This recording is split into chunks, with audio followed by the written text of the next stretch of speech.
Today's hot take, sleeping with socks is totally fine. Thank you, and let's move on. We're gonna start the show. New Day Northwest starts right now. It's a new day. Now, from the Virginia Mason Franciscan Health Studio at King 5 in downtown Seattle, this is New Day Northwest. Hello and welcome to the show. I'm Kelly Hansen, and I can't wait to meet the great chef, Tom Douglas. He's legendary not just in the Pacific Northwest, but all over. James Beard Award winner, as well as a top chef judge, and he has so many restaurants. I promise we're gonna cook with him in just a minute, but first, we're gonna talk more about meeting our heroes or even celebrity crushes. Ooh, okay, along with the rest of the world, New Day producer Susie is mourning the loss of one of her celebrity faves. Susie, Yes. I understand you thought you might marry this one. I mean, I did. Robert Redford, of Yes. course, this amazing actor who passed away yesterday, and I loved him. He was a crush. He had just, and when I was 16, he'd just come off Electric Horseman, the movie, All the President's Men, 3 Days of Condor, and yeah, I just.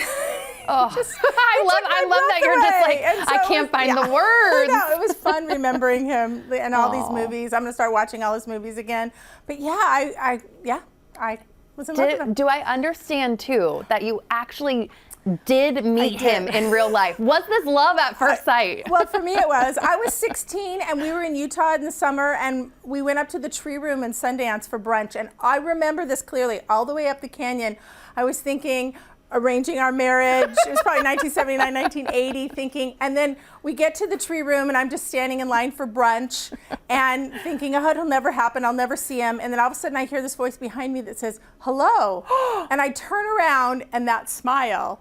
And I went, oh, and he said, how do you like the place? And I just said, I love it. And then my mother ruined our potential relationship. No. I heard this scream and my mother said, you're Robert Redford. And he didn't say anything. And then she said, well, aren't you? Oh, no. And he said, I am. And then, of course, she ruined the whole thing by just, stepping all over. The one that got away, Susie. This is such a good story. Everyone should have who's the one that got away? Right. But who do you want to meet? So this was a hard question for me, but Oprah Winfrey, I grew up watching her and dreaming of having my own show like her someday. I've always admired how she just tackles an interview, how authentic and warm she is. Oh, yeah. But they say don't meet your heroes, so I'm just really hoping she's exactly like how I imagine. And you had such a great experience with Robert Redford. And you have one more though, right? I do. I really want to also meet LeBron James. This might be a hot take because some people are fans of Steph Curry and then they hate LeBron. Oh, you can love them both. Thank you. He's an incredible athlete, obviously. He does a lot for the community.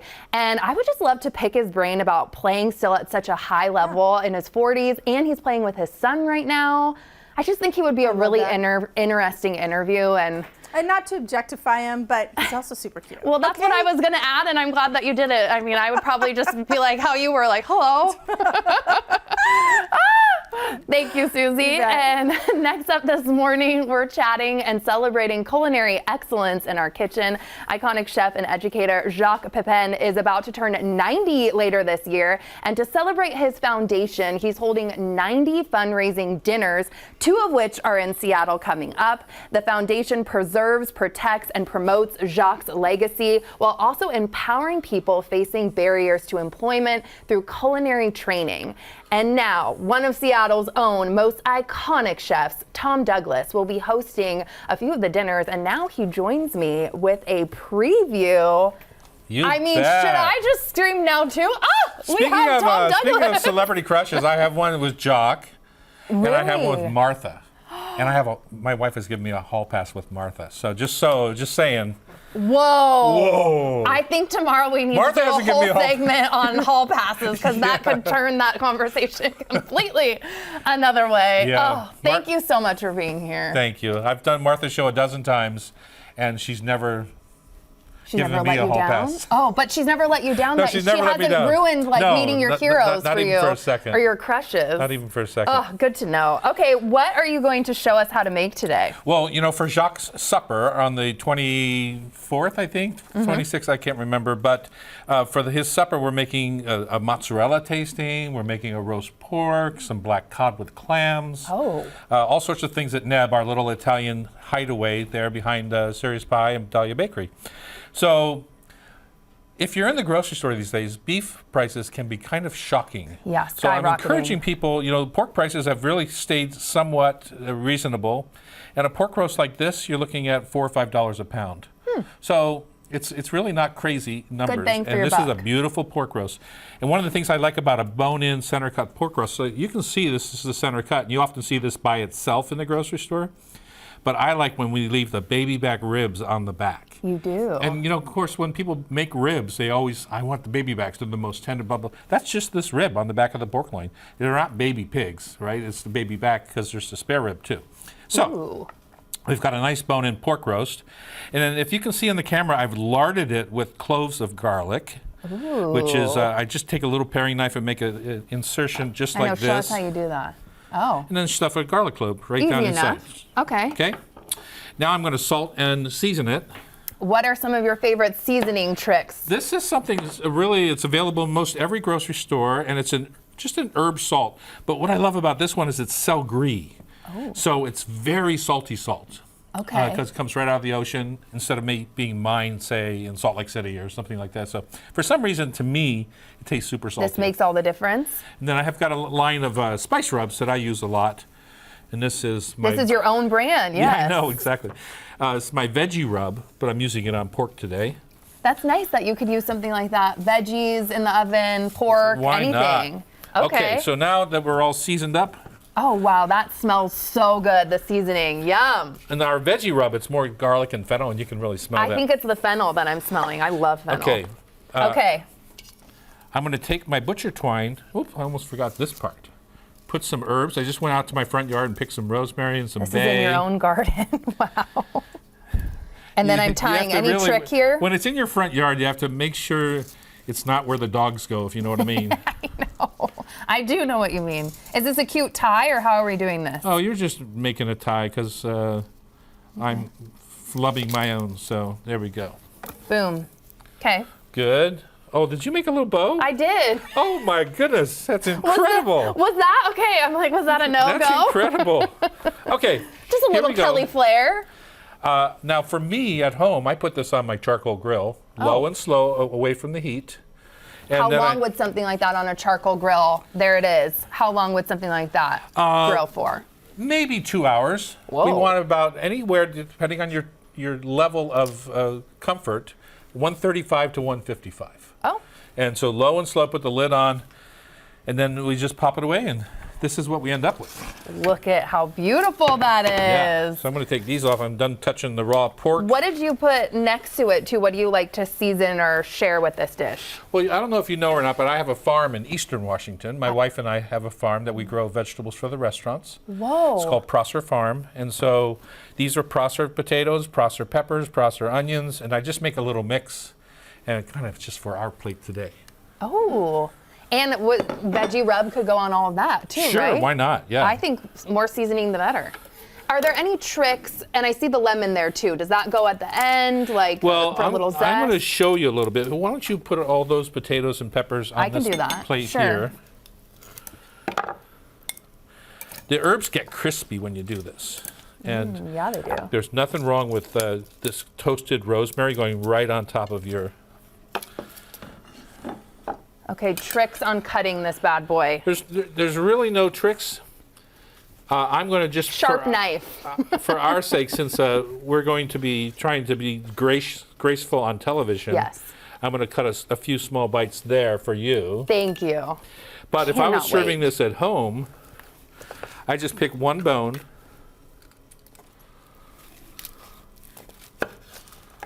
Wow, hefty. Well, that's probably a little hefty. You're right. So. But I might be a little bigger than you. No, I don't know. I got a Okay. big appetite, Tom. I'm coming for you. All right, give you my towel there. Yes. And tell us about the special dinner coming up. It's the 24th. What else is on the menu while I'm diving in to taste test this? Like I said, black cod. There's a little mozzarella tasting with different sorts of condiments to go with it. Some charred butternut squash. Ooh, So look at that sauce. never waste a thing. And then for me, I always finish with a little bit of olive oil. Oh no, I'll put everything back. What was I doing? I got ahead of This myself. is lemon-infused olive oil. Oh. And then I want to take my crispy rosemary and just crumble a little bit right on top. Yum. Because when you're cooking, I think what's the difference between sometimes professional chefs and home cooks is layering the flavor. So I started with rosemary and I want to finish with rosemary. Okay? Interesting. Yeah, I'm going to layer the flavor. Okay, now I'm going to dive then in, last right? thing- No?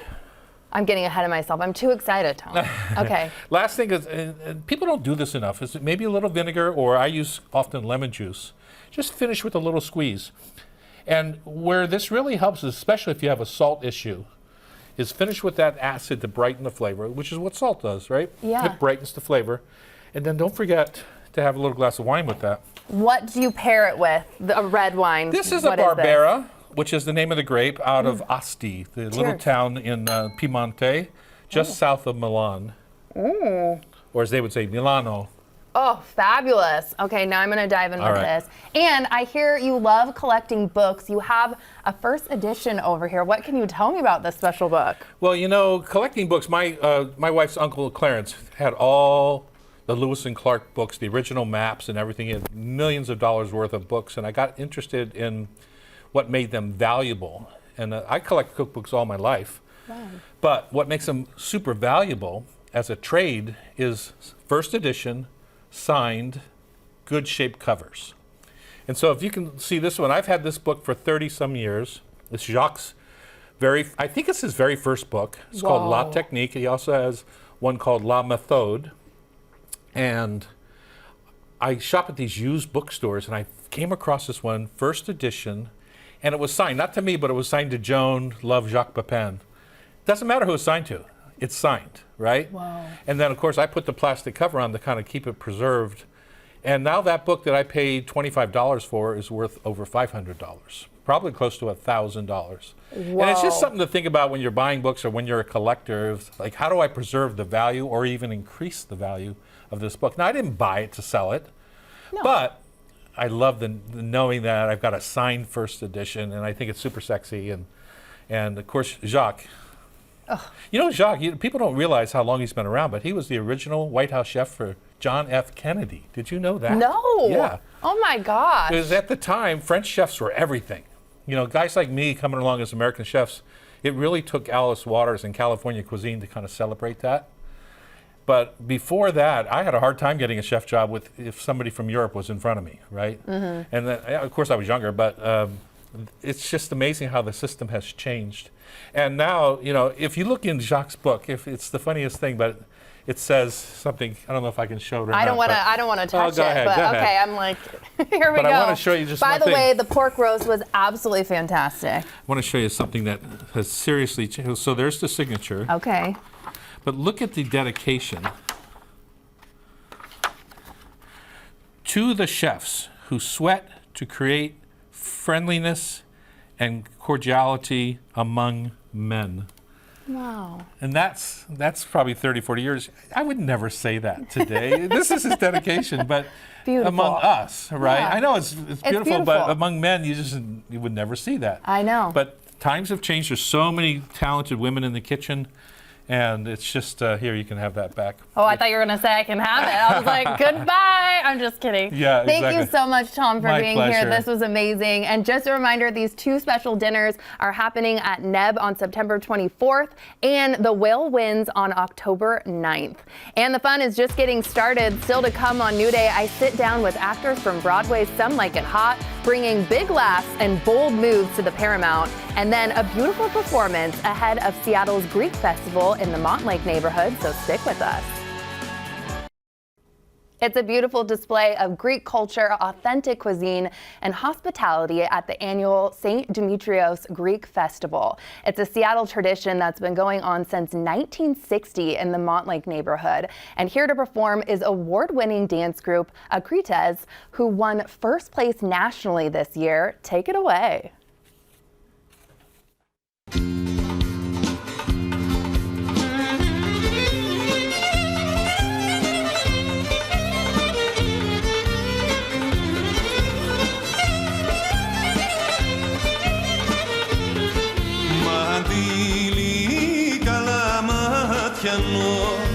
Φορείς τον άσπρο σου λαιμό.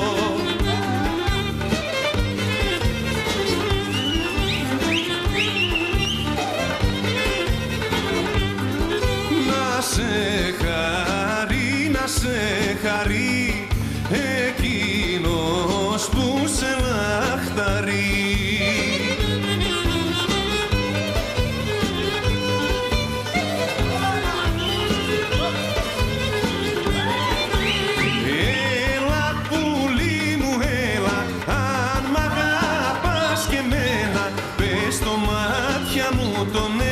Δεν θα βρεις άλλον σαν και με ώρες αν πας στην Καλαμάτα κι έρθεις με το καλό. Φέρε μου ένα μαντίλι να δέσω στο λαιμό αμάν καλέ μετάξωτο.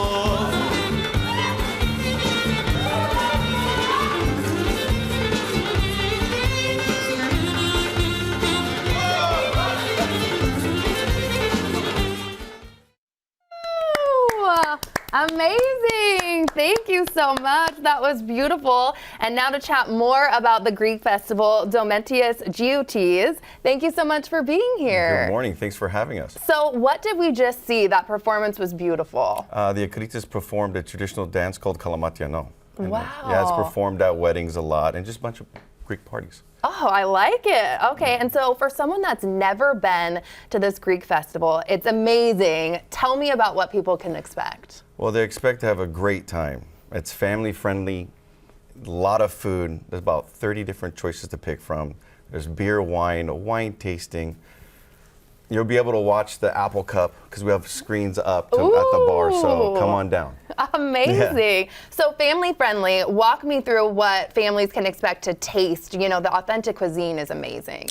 Wow, there's a lot of my favorites, but we just brought back the lamb sandwich this year, so that's going to be really good. Roasted lamb sandwich, cut thinly, put in a nice brioche bun, and really, really good. Then you have the authentic gyro, souvlakia, calamari, moussaka, pasticcio, lamb shank, half chicken, and it goes on and on.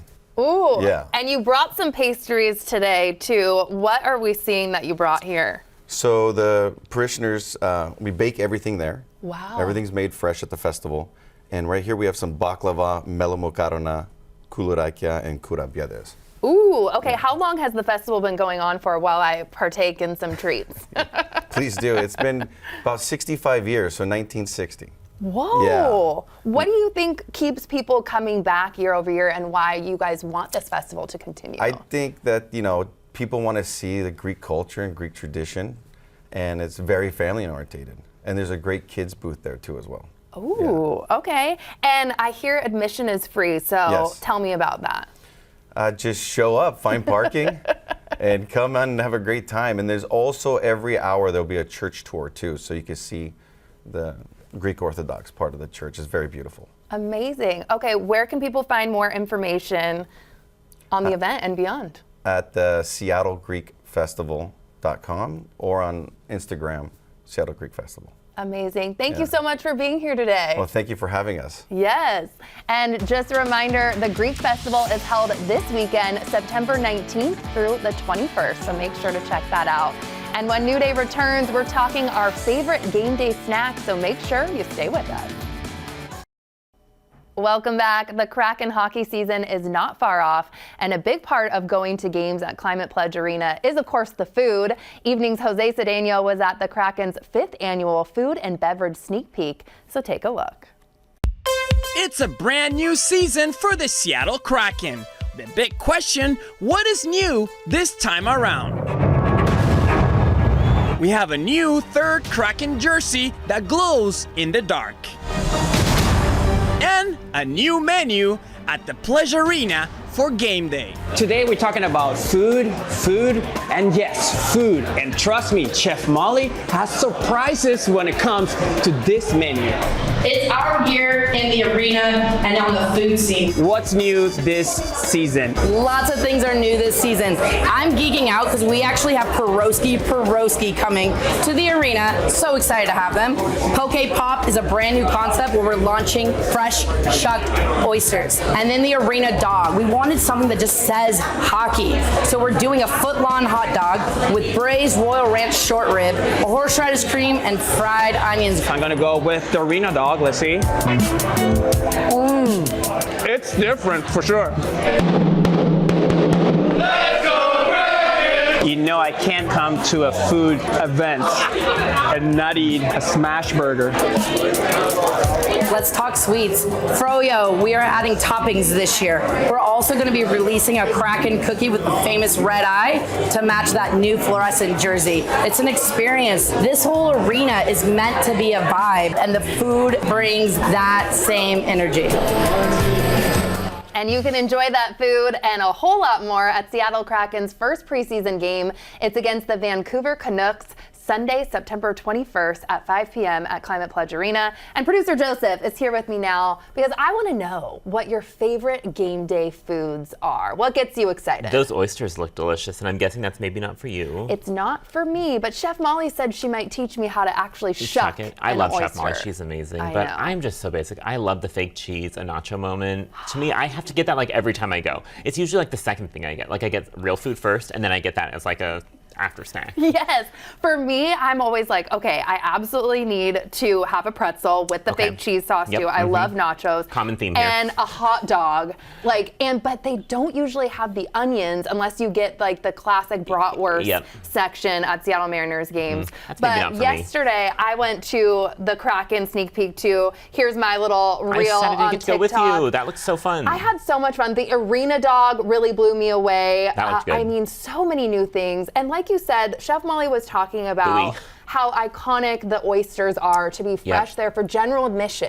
You don't see that very often. No, and they have a value meal. So many things, $9.99 and below, like $10 and cheaper for families to make it just affordable for everyone to go to the game. And I mean, yes, the food is amazing there, but just I have to say the venue, I'm always like, I love going there just because everything is so nice. Not that our other places aren't nice, but to a Kraken game too? Oh yeah. Oh, they're super fun. Like the theatrics of how they start the game and everything. That's it's a show. I was gonna say. And it's sports. It's obviously. dinner and a show. So good food, highly recommend. Go Kraken, go Mariners, Kraken. go Seahawks, everybody. Go Sounders, them too. Yeah. Go Storm. Thank you so much. Yep. And after the break, Facing Race reporter Sharon Yu is joining me here in studio. We're going to talk about some of the stories that don't always get the attention they deserve. So make sure you stay with us for that. It's a new day. My next guest is the reporter behind King 5's Facing Race coverage, and she's been digging into some powerful stories lately, from immigration updates to major shifts in police oversight. Sharon Yu, welcome back to the show. Hey Kelly, thanks for having me. I just want to start off by saying that it's been so heavy. Like covering these stories, especially these immigration stories, like my heart has been hurting, and no, it does not compare to the pain that people are going through, obviously themselves, but just watching things happen and people feeling powerless, me feeling powerless, it's been really heavy. So I brought some good news to share with you today. Oh my gosh, well good. You're giving us some updates then on some immigration cases, is that correct? Yes. Okay, tell us about those. Yes, so we have covered a couple of stories where folks have been released from the Northwest ICE Processing Center in Tacoma. So the first one I wanted to talk about was Mr. Alan Fasatacone. He is a Laotian refugee. That's a photo of him and his lovely, lovely family when he was released. He's a Laotian refugee who was taken into custody during a routine check-in with ICE because of of a small crime that happened decades before. He pled guilty. He was a teenager. He was 18 years old when that happened. And now obviously he is a productive member of society. He works 2 jobs, has kids, and then during that routine check-in, he was taken into custody, and his family just had no idea what was going on. They were waiting because, you know, he's been doing these ICE check-ins for decades, and they were going to go get pizza afterwards, and he never came out. So that was a case that was a little bit more complicated than normal. So a federal judge had to step in and put a restraining order on his order of removal. So luckily, bottom line is he was released. He does have to show up to court to figure the rest of his case out, but he is no longer detained. Good news there. Yes, for sure. Okay, and your next case you want to tell us about? Yes, this was actually my spark bird, and we're not showing their faces or identifying them because they are afraid of retaliation from the Iranian government. But this gentleman is an Iranian refugee, and when I say he was my spark bird, he was one of the first immigration cases that I started covering. He crossed the Canadian border by accident because there were some random road closures up north, and he was working in a company van. And so the Canadian official said, "Hey, you can just turn around. I know it was a mistake." And then at the border, U.S. Border Patrol was like, show me your green card, and let's do a background check. And there was an assault charge that came from a misunderstanding, like in an argument with his wife. And his wife said she was never injured. He never put his hands on her. But he had like a language barrier, so he ended up pleading guilty to an assault charge, and so that was the reason he was taken into custody, and he was released after 7.5 months in detention. So he was in there, Northwest ICE Processing Center in Tacoma, going through the immigration court system, and it was just exhausting watching this unfold because sometimes we would show up to court and there would be the wrong kind of interpreter who didn't speak the dialect he spoke. And so it was just kind of like, okay, they rescheduled a hearing, but we forget that when you reschedule a hearing, there's a person in there in detention. More time. Waiting for something to happen. So finally, after 7.5 months, he was released, and it was just a tearful experience. And his wife sent me a video of their little girl reuniting because she wasn't there when he was released. She was in school, and it was just one of the best things I've watched in a long time. That's got to feel so fulfilling for you. Yes, and I mean, I didn't do anything. I feel like I wasn't giving legal advice or anything like that, but it's just really amazing to watch these things happen, and especially in a time where it feels like the rules are getting stricter and stricter, there is some good news happening. Yes, and you also covered the ending of the federal consent decree for the Seattle Police Department. What can you tell us about that? Yeah, that's completely shifting gears, and it was a big deal. After 13 years, the Seattle Police Department is no longer under consent decree, and that's a sketch of the federal court hearing that happened just earlier this month. And I'm going to say earlier this month or last month. All time is blurring all together. You got a lot going on. But the reason why the race and equity team covered it was because the thing that started the investigation into the Seattle Police Department was the shooting death of John T. Williams, the Indigenous First Nations woodcarver. And so I had a good connection with John T. Williams' brother, Rick Williams. Mr. Williams was very generous with his time, and we did a story about the history of the shooting and what the Seattle Police Department looks like now in terms of reforms that they had made, and just what it's like for his family to be missing a loved one, because it was just a remarkable thing that happened, a devastating thing that happened even years before George Floyd. So it was very interesting to hear from Mr. Williams. So that was the reason why we kind of went down this consent decree rabbit hole. And when there was a hearing that happened a few weeks after that story aired, we were there, and it was interesting. We talked to the Community Police Commission, and they made sure that we said that it was not something to celebrate. Yes, it is nice to get the feds out of our local jurisdiction, our local police's hair, but their argument is we never should have been here in the first place. So it was really interesting to hear from them, and I was also excited to hear about what other changes that they wanted to see when it came to the Seattle Police Department. and also just kind of giving the power back to the community, because the Seattle Police Department should be working for people of Seattle. Absolutely. Before we go quickly, where can people find you if they have a story idea? Yes, anytime you can reach out to me on Instagram. It's just SharonU1, or you can email me, syoo@king5.com. It's a pretty short and sweet email, so. Amazing. Thank you so much, and congratulations on all of this incredible work. Yeah, thanks for having me, Kelly. And coming up next, retirement might feel far off, but is your money ready when you are? If you're not sure how much to save or really where to start, don't worry. We have expert tips to help you build a plan and take control of your future. Retirement, it's something we all think about, but not everyone feels prepared for. And if you've ever wondered, have I saved enough, or where do I even start, you're definitely not alone.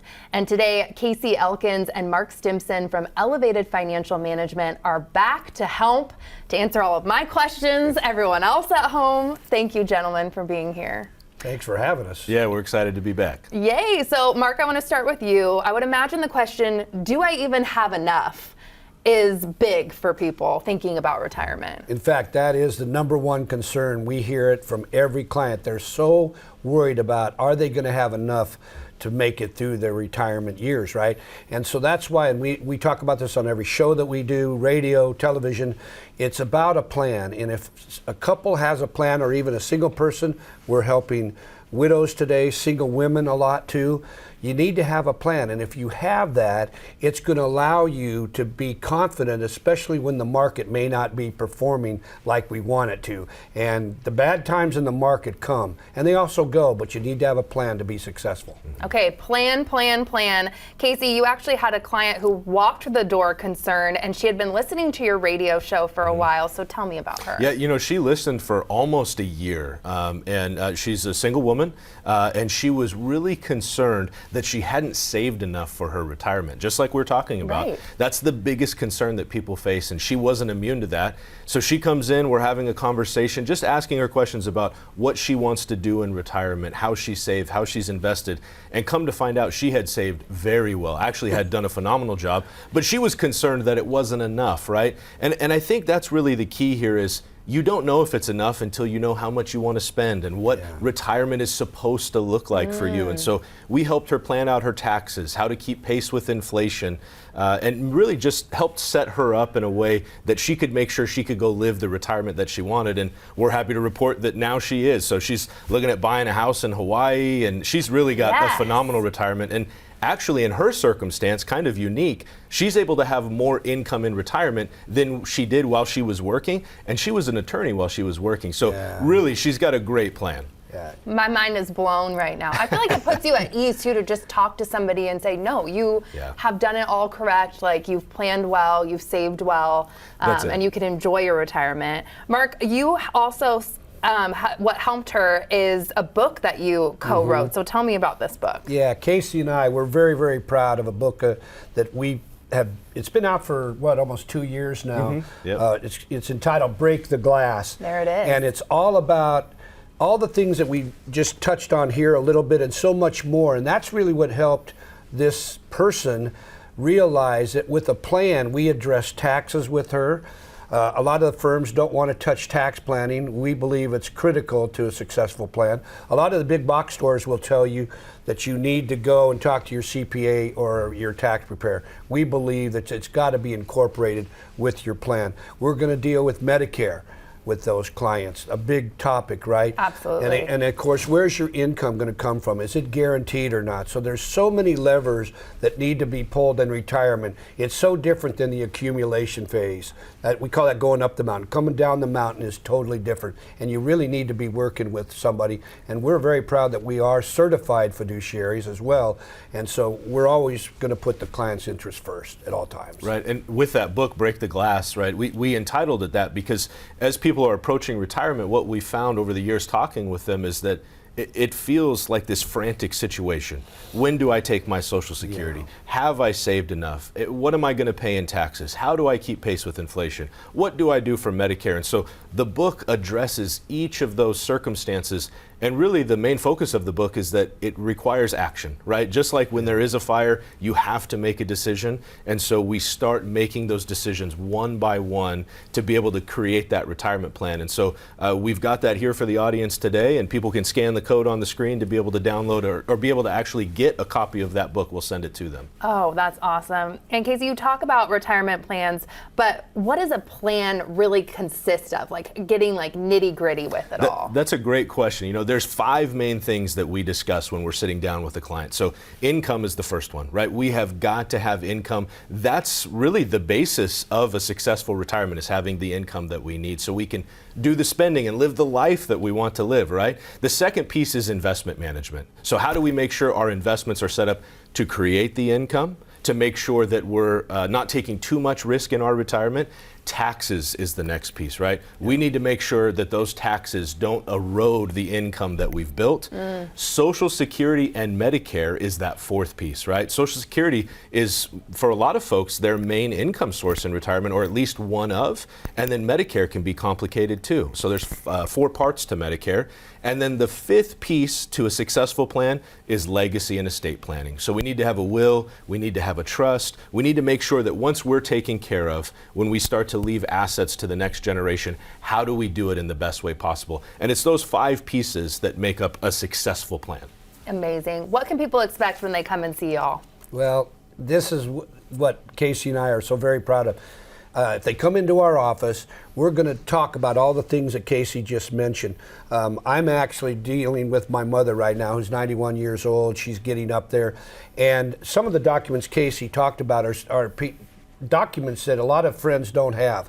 And you need to have powers of attorney, right? And powers of attorney will die at death, but who's going to take care of us if we have a health emergency and we can't speak for ourselves, right? Who's going to be our agent? So there's a lot of things. When they come in the office, we're going to address all these things one by one so that we can take all the anxiety and stress that's going to come from wanting to make sure that your retirement money and your life, we want to help them with their lifestyle too, right? It's not just about the money. There's a lot of emotional issues that come into this type of planning. You guys, thank you so much for being here. Amazing information again. And next up, Broadway's Some Like It Hot is in town, and I've got a couple of those stars in studio. From mob chases to musical magic, why this show is stealing hearts across the country. New Day Northwest is sponsored by Elevated Financial Management. New Day Northwest is sponsored by Seattle Humane. It's a new day. Animal lovers, listen up. Tomorrow is Seattle Humane's annual Day of Giving. Join the community tomorrow in raising $125,000 in support of Seattle Humane's life-saving work throughout the year. More than 80% of Seattle Humane's funding comes from donations and planned gifts, and shelters across the country are seeing more pets staying longer than ever before, and they need your support to save more lives, complete more families, and keep pets with the people who love them the most. To learn how to make a donation, just visit the website that you see on your screen. Supporters can give online, join the monthly donor program, or simply help spread the word. Every single dollar makes a difference. And now to a Broadway smash hit that's lighting up the stage at the Paramount Theater this week. Some Like It Hot is a tap-dancing, laugh-out-loud musical that's got audiences buzzing. I had the chance to see the show last night, and whoa, so much fun. Lucky for all of us, we have 2 of the members from the cast in studio with us this morning. Please welcome Leandra Ellis-Gaston and Matt Lair. Hello. Hi, good morning. Great to be here. I can't believe you guys are here because last night was a late one and it was incredible. Thank you, thank you. Such a feel-good show. What's it like bringing that joy to audiences night after night? I think we all could use a little joy in our lives at this moment, and we are a great show to come and escape and witness like big Broadway tap numbers, Tony Award-winning costumes, and just a show that really has a warm, heartfelt message to that there is space for everybody and be who you are. Oh, yes. And this is a popular movie 65 years ago in the late 50s. What's the story of Some Like It Hot for someone who hasn't seen it? Some Like It Hot, I always say, is the story of two best friends who find themselves in a little bit of trouble. And they go, they disguise themselves as beautiful, beautiful women. And one goes on a journey of self-discovery, and the other one goes on a journey of love and a lot of misfortune. But in the end, it always turns out to be, it's a show that is full of a lot of joy, a lot of heat, and a lot of love. It sure is. Oh, I don't want to give anything away if you haven't seen it, but did either of you guys revisit the movie, or did you want to go into doing the play with fresh eyes? Yeah, I watched it and then I turned it off, and I haven't watched it since. I watched it before my audition because I wanted to get a sense of the tone again. I had seen it like 20 years prior, and then I haven't looked at it since. I kind of want to watch it again when we're done. Sometimes I watch clips. The Marilyn clips come up often. I think clips of her life, come up a lot. And so sometimes I take characteristics. She does this really special thing with her pinky. She only points with her pinky in the movie. So sometimes it's like little cues like that I tend to add into the character on stage. I see that pinky on stage. You sometimes, but there's certain things that she did in the movie like I take, little small things. That's what I want to talk about, how it was stepping into Marilyn Monroe's shoes, but also to put truly your own spin on the part. Yeah, it's been incredible. I think the biggest thing about Marilyn is she says so much without ever opening her mouth. And so a lot of what I bring to Sugar Cane, or the essence of Marilyn, is in that. I think the first time you see Sugar Cane, she doesn't have to say much for you to know what kind of woman she is.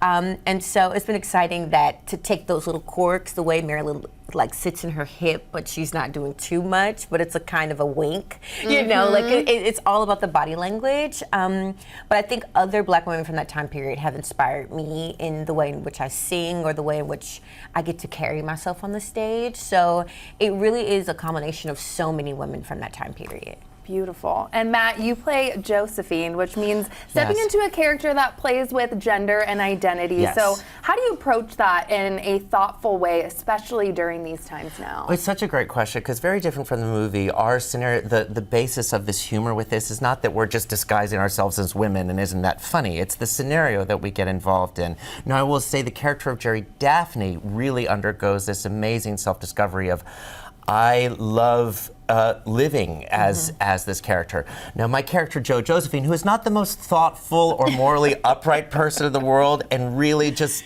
at the spur of the moment decision to do this, what is really fun about that to play is that his journey is actually undergoing empathy and discovery of what it means actually to be a woman, because it is so difficult for him, because he does not think about it at first. So that's a very different way for my character to play it, because I'm just doing stereotypical, try to get through this, try not to, but then along the way I really discover what it truly means to be a thoughtful woman and what it's like to be in her shoes, which is not easy. Thank you for saying that. The show honors so many great music styles too. Can you guys talk about that in terms of the music in this one? Yeah, we're really lucky. I think Mark Shaman and Scott Whitman are giants of the musical theater art form, and so to be able to sing their music every night is an absolute pleasure and a joy. But there are so many tidbits back to the jazz era, a lot of big band moments. I think what's really exciting is that you get to see females on the stage with these huge instruments, and they get to express themselves. So it's all about the music is the heartbeat. Beautifully said. And this show moves so fast. How did you guys prep for the lighting, the fast pace, changing? You guys are doing it all. Oh, we had about 4 weeks of rehearsal in the studio, and then we did about a week and a half of technical rehearsals. Yeah. And that's a lot to come together in that amount of time. But we have so many amazing people backstage who are handling all this and who had it all prepared. And I mean, it's incredible how it's you just come here, and they're going to be ready for you. You hold your hands here, this gets zipped up, and then off you go, and try not to sweat too much, which is impossible with this show. Gotta be. Audiences only see us, but there's mountains of people behind us who help us make sure that it's possible. You guys were amazing entertainers. Did you all tap dance before, or? Yes. A little bit. Yeah, a little bit of tap before. I've been tapping I've been tapping music since I was 18. I will say this is definitely a Casey Nicholaus specialty. So the rhythms and the weight shifts are a little different, which I think has been a lot of fun to like get into. Now 378 shows in, it's in our body. Yeah, I could be asleep and my body would know what to do. I'm always be like, don't be modest. She's got feet. No, I don't have feet. You had feet from the get-go. I do not have feet. I do not have feet. I can just hear rhythm. You know what I mean? You all are adorable. What is your favorite scene to do together? Is there anything you can tell audiences that haven't seen this? Our favorite scene? Well, the yacht is so much fun. I mean, the yacht is so much fun. It is. It's like it's to get to share the stage with you and have that chemistry, and then we have like our Fred and Ginger moment. I know. On there, it's like iconic Hollywood dancing, just like with an open star drop. That's pretty special. It's a lot of fun. We also scream a lot before it. We're like, yes, our favorite number. Like, so I think know how to hype each other up. We do. We know how to get each other right to the right place on stage. The chemistry is undeniable. What's something that y'all do to stay grounded while y'all are on tour? Yeah, groundedness. I do a lot of like walks through the neighborhoods. I'm a big walker in the morning, so depending on like what the city has to offer, I find like the best place to go for a walk. Kind of introduce myself to the city in that way has been nice. I sleep a lot too. No, I don't know if that's grounding. It's just I'm tired. Well, I think it is. It all counts. I mean, self-care is incredibly important because this is a very busy schedule. We're doing 8 shows a week, and the weekends we do 2, typically 2 on Saturdays, 2 on Sundays. Yeah. So that kind of rest, but it is always nice. I mean, it's a wonderful thing about going on tour is experiencing all the amazing cities all over the country and just even discovering a local coffee shop or a Pilates studio if you want to get it helps keep us in shape too. Oh my God, will I see you at a Pilates studio? Where are we going? Me and Matt go to a lot of them and we love them. Okay, I cannot wait. Pilates princesses, here we come. Thank you so much for being here, you guys. Truly fantastic. Loved the show. And don't miss Some Like It Hot playing now through Sunday, September 21st at the Paramount Theater. And thanks for spending time with us today. You can check our website for more of our content, and you can always send us an email to share your thoughts. Don't forget to enjoy your new day, and we'll see you next time.